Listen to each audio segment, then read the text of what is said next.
Former First Lady Barbara Bush is not sitting back. She is continuing to take on a big problem, which is your children and their education. Now, she's not pointing the finger at the government. She's promoting family literacy, calling on parents to get more involved, and she's getting some help from her daughter-in-law, former First Lady Laura Bush.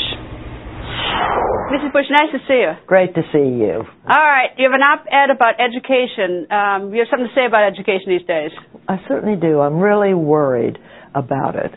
But, and I don't envy the governor and the legislators of our state and others. But our state, which used to be, you know, the best practically, we have gone way down compared to other states.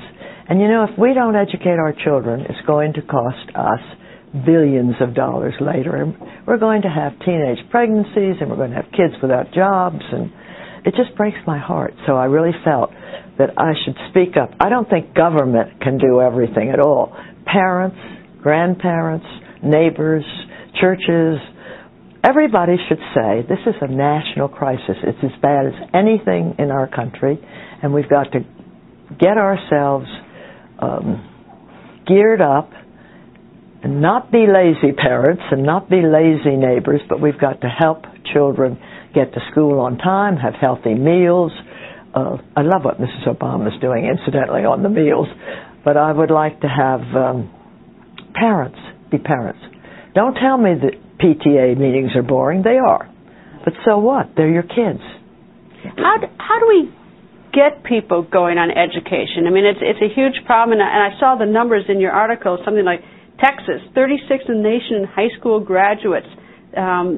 3.8 million Texans don't have a high school diploma. You're 49. No more. You're killing us. It's so bad. It's horrible. 49th in verbal SAT.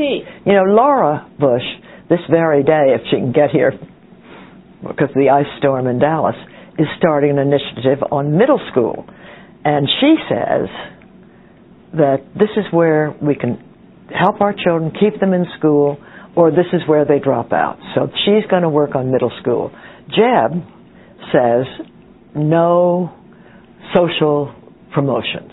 That after the third grade, you go to the fourth grade, and if you can't read, but they say you learn to read up till the third grade. Fourth grade, you read to learn. And I think that's important, that we do not push our children up for social reasons. Well, what has happened? I mean, I sort of had the thought that in the 50s and 60s there was a higher graduation rate from high school. I don't know if that's true or not. That's true. Well, so what has changed? I mean, is it the curriculum, or we're lost discipline in the classroom? Where is it? We have more children, obviously, and I don't know the answer, but I do think that with parents both working, and you're tired. I mean, I understand that. I had the great luxury of not working. I was tired anyway. But I think when they come home, you should see that they don't sit by the television.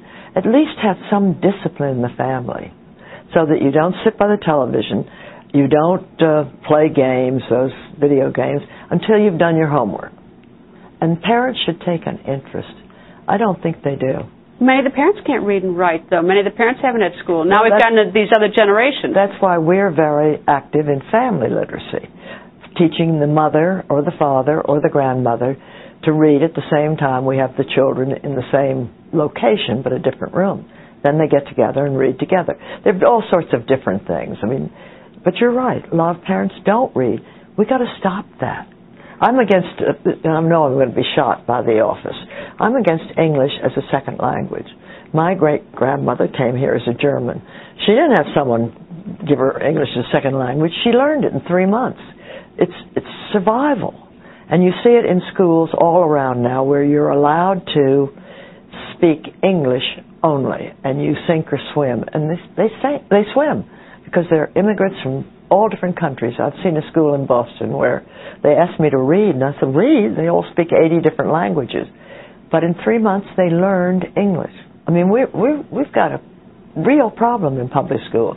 Now, Jeb, who brought Florida from the bottom to the top, you really should be talking to him, because he had all sorts of accountability, very important. No social promotions. Just a lot of things. But I mean, he, for instance, tutored a child once a week for the 8 years he was governor, because he knew someone needed to know that child's name and needed to care about the marks. Should we be re-looking at even the classroom, about whether we should have more discipline in the classroom?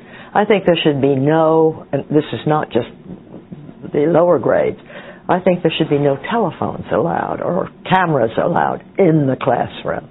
I was shocked when I saw that some teenage girls were sort of making up to the teacher, someone else filming it, and the poor guy, he's fending them off.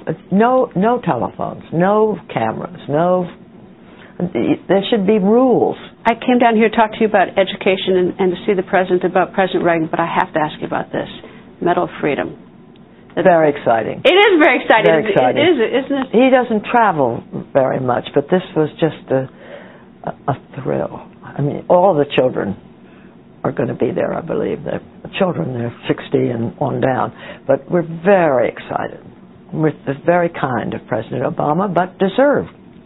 No one deserves it more, she says immodestly. Well, no, but, I always tease the President. To me, he's like one of the hardest people in the world to interview because he will not talk about himself. Right. I mean, this was easy because he was talking about President Reagan, but it is, if you ever want to get the President to talk about himself, he's the world's worst interview. We got an army who will talk about him. Don't you worry. Nice to see you. I don't give interviews, but literacy I might pull myself together for.